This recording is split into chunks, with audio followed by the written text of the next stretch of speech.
Let's talk about how to teach sight words, but teaching them in a way that aligns with the science of reading. If you're new here, my name is Anna Geiger. I'm the author of Reach All Readers, creator of the Measured Mom website, host of the Triple R Teaching podcast, and I'm currently pursuing my PhD in literacy.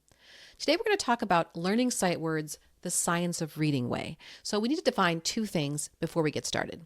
So number one, when we think of sight words, teachers have often defined sight words as words that students have to memorize because they have patterns that are irregular. But that's not how researchers define sight words. Researchers call sight words words that we read automatically without needing to sound out or guess.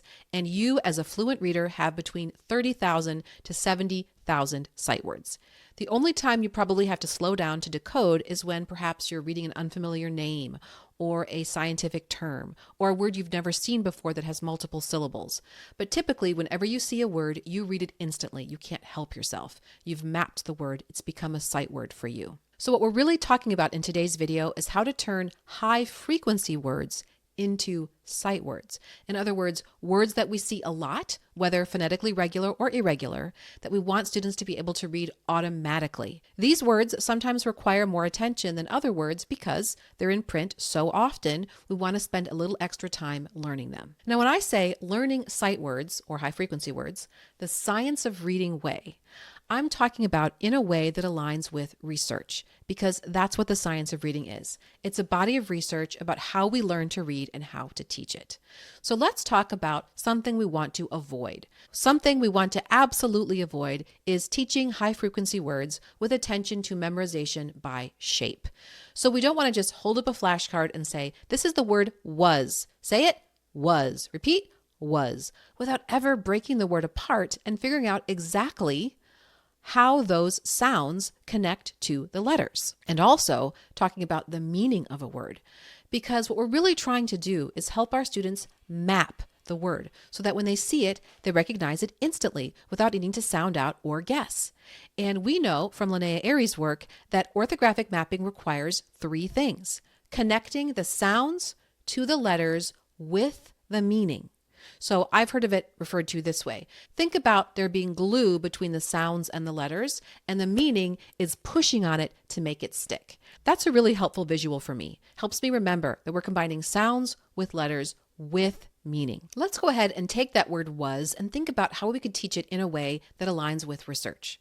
So the first thing we're going to do is we're going to say the word and have students repeat it. Today, you're going to read and write the word was. Say the word was. Our sentence is, it was raining yesterday. When I pause, add in the word was. That was the best party ever. He was a dinosaur last Halloween. My backpack was heavy this morning. So notice how I'm using the word in different contexts, allowing my students to fill in the word because we want them to have practice saying the word out loud. Now we're going to map this word. Not every high-frequency word is easily mapped. Sometimes we pay more attention to the morphemes of the word, but in this case, I'm going to map it. I'm going to break the word apart into its sounds and have students spell each sound. So it might sound something like this. Say the word was. Let's say the sounds of was. Ready? W, z. Say the sounds again. This time push a counter into the boxes for each sound. Ready? W, z. Now we're going to spell the sounds below the boxes. What sound do you hear first? W. How do we spell w? Yes, with a W. What's the next sound? Yes, now in this word, we're going to spell with an A. Write an A below the second counter. What's the last sound in was? Z.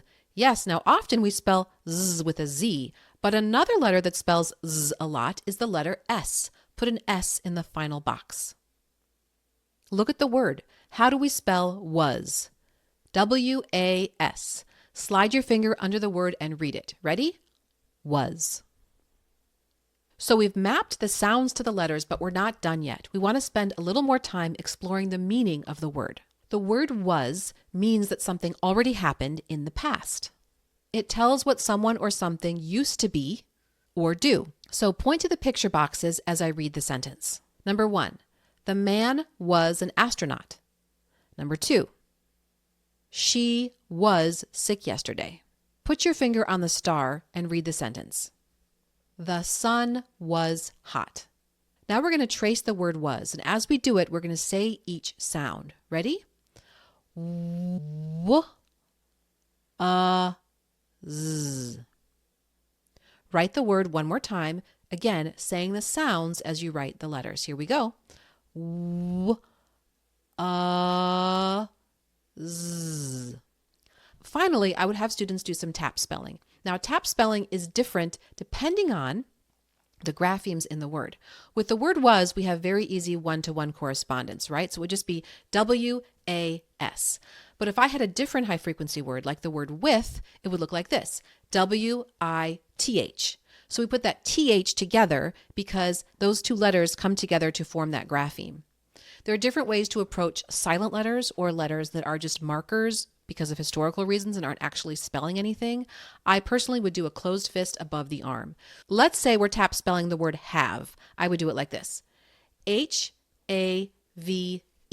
So I have that E, that silent E at the end as a fist because it's not being used to spell anything. It's simply being used to keep the word from ending in the illegal letter V. I have created several hundred of these high-frequency word lessons with student resources. In addition to the teacher lesson plan, which I read out loud for you, the student worksheet, which you saw me work through, each one also comes with a set of decodable sentences or decodable passage.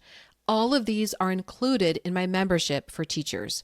You can also buy the bundle of resources separately, and I'm going to include links to both below this video, where you can get our full collection of high-frequency word lessons with decodable texts, or join our membership, which includes all of these high-frequency word lessons with texts, with student worksheets, and thousands of other resources for building early literacy skills. Thanks for watching, and I'll see you next time.